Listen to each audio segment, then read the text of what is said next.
Jambo Africa, hello, how are you? Technology is key and important for information dissemination. When we use technology for the better good, it then helps and assists us. We have seen the influence of social media.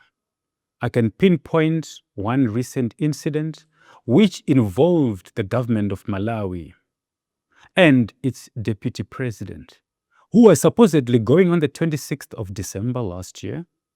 This is a new government, bear in mind, led by the elderly Peter Mutharika.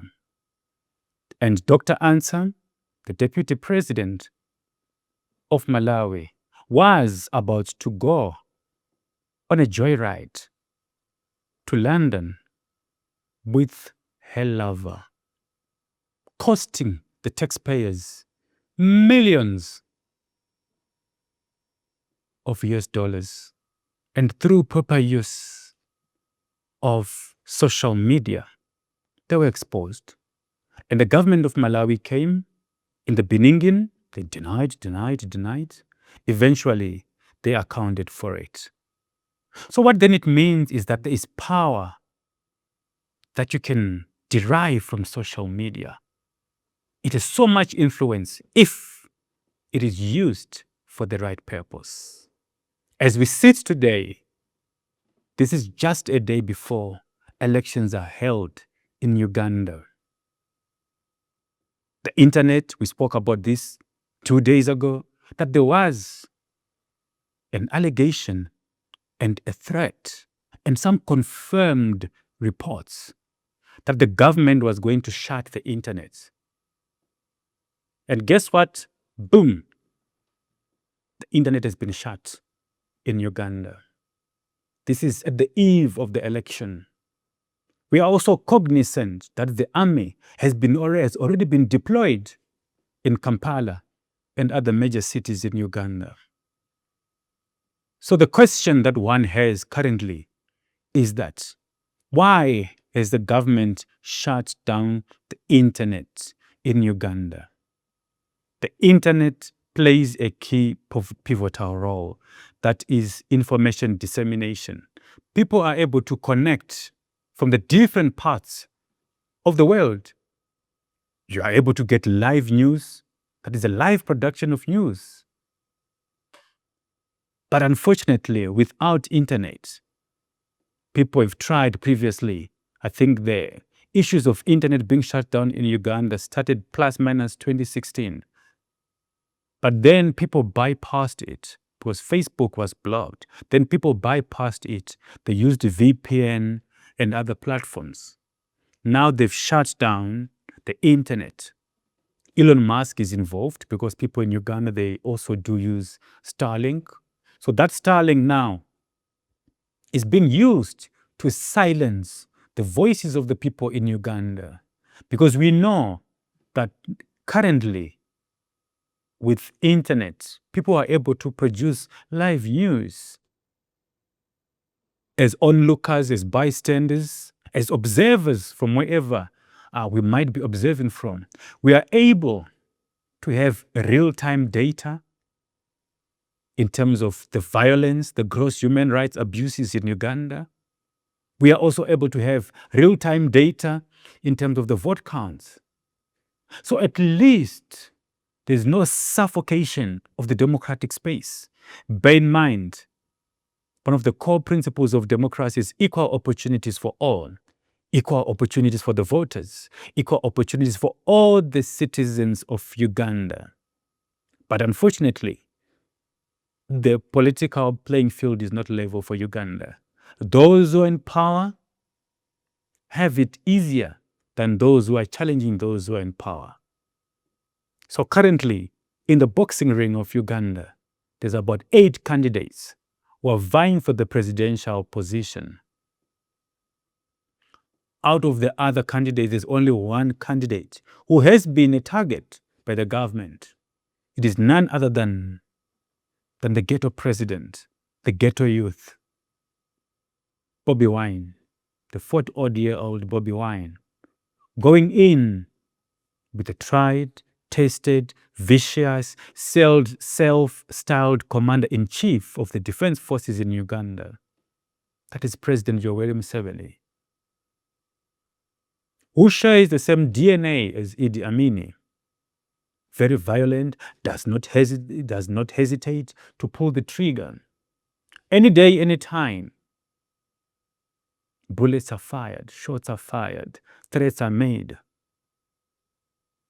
Those who have challenged his ruling and governance style have faced his full wrath. Some have been arrested, some have been jailed, some have been killed, some have been abducted, some have been maimed. And all that is well documented. But unfortunately, no one has been able to hold Yoweri Museveni to account. As it stands, without the internet, it then means that we are not able to see what will be happening in the country. People are going to get killed. People are going to be abused. The election is going to be stolen. The president has thrown everything to make sure that this election is won by his political party. And he goes for the 1, 2, 3, 4, 5, 6, record 7th term as the president of Uganda. Guess what was his political entrance? Voice when he entered into the political framework of Uganda? He said, I quote him, the issues that we have in Africa, the problems for Africa, they emanate from people who do not want to leave power, from leaders who stay too long in power. Guess what? Fallen on his word. He has stayed longer. 40 odd years he's still in power. But he was the very first person, the very same person who said, the problems that Africa has, that was in the 1986, if I'm not mistaken, the problem that Africa has is the leaders who stay in power far too long. Is 40 years not too long?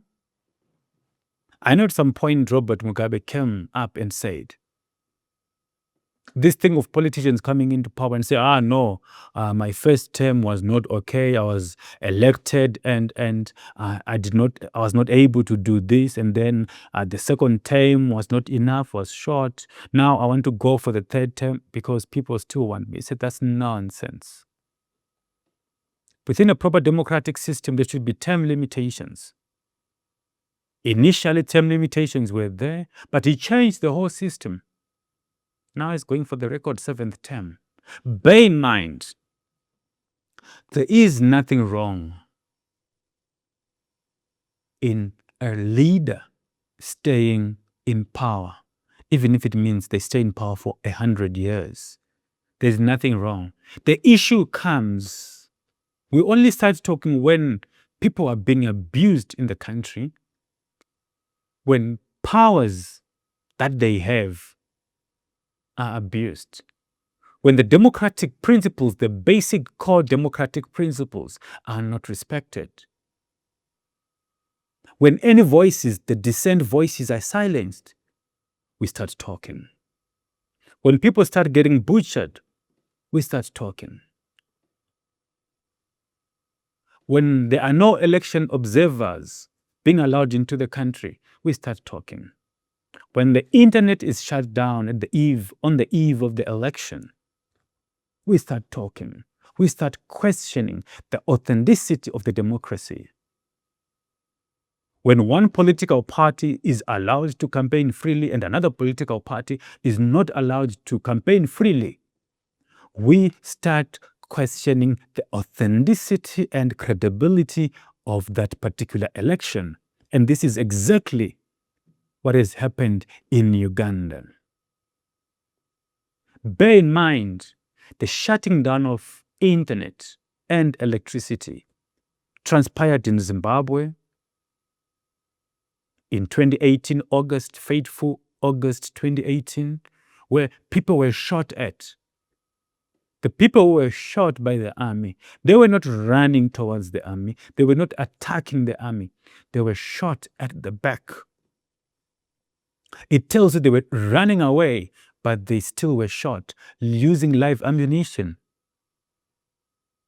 The former president of South Africa, Honorable Kgalema Motlanthe, went into Zimbabwe, did an investigation, and he came up with beautiful recommendations. Were those recommendations executed? No.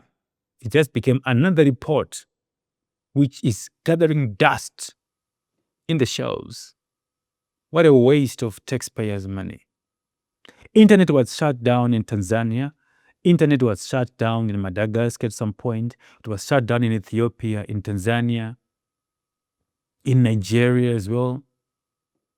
The reason why internet gets shut down is primarily because the governments want to go and abuse the people, and they don't want any form of information dissemination.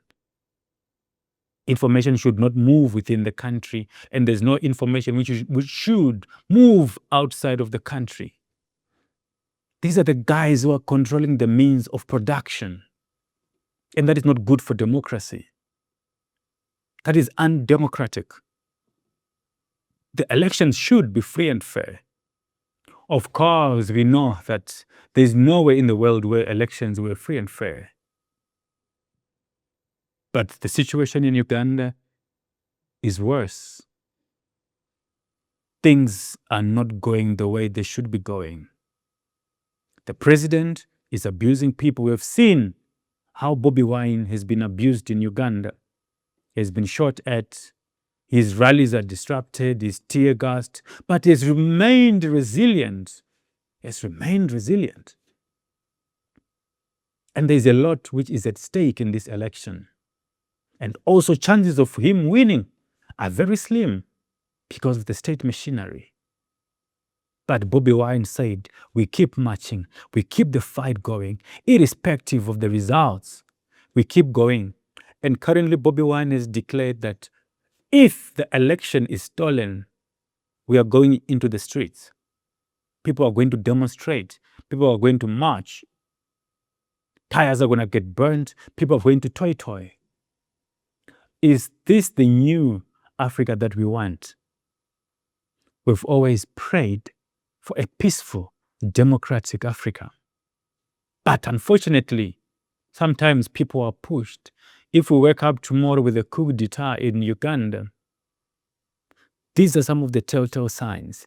These are some of the issues which then will break the camel's back. These are some of the issues which then will frustrate a whole lot of people within a particular country. This is a sad situation for Uganda. And we pray for peace in Uganda during these elections. But from my perspective, the election has already been won. The people in Uganda are playing a delayed match. You know how it is when you're watching a delayed soccer match? You already know the result. But for the purposes of completeness, for the purposes of the ticking the box, you're simply saying, let's see. Maybe, but there's no chance that the election in Uganda will be won by Bobi Wine. He might win the election, but you won't be announced as the winner.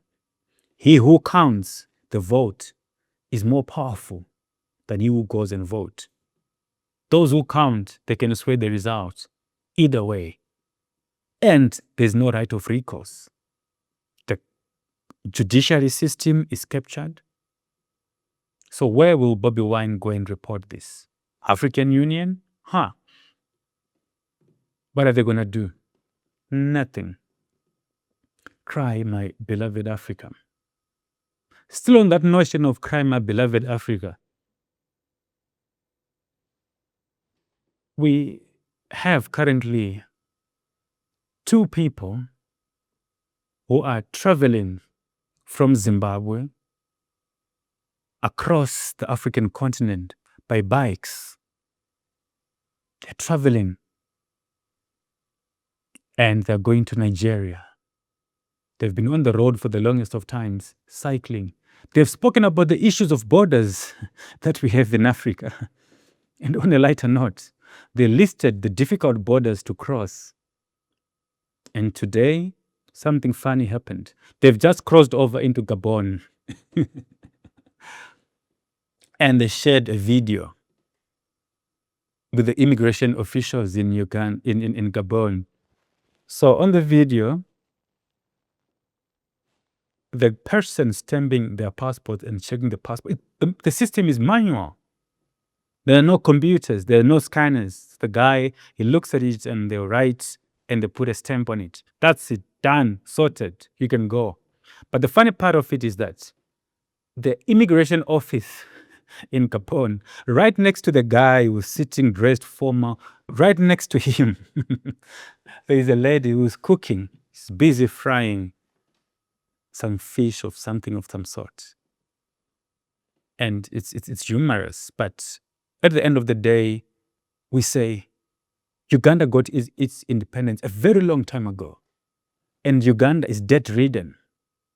Uganda, I mean, Gabon is rated as one of the developing countries. But unfortunately, Gabon has not been able to move in terms of GDP, in terms of transforming the oil, because it is an oil-rich country.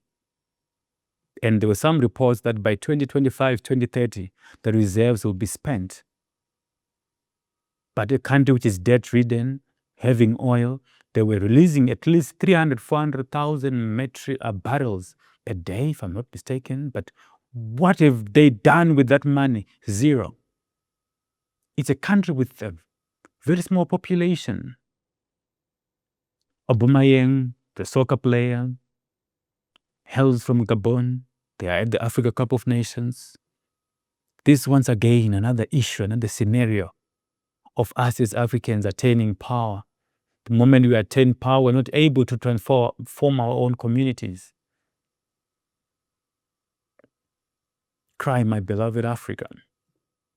Until when should we keep on saying about these basic things?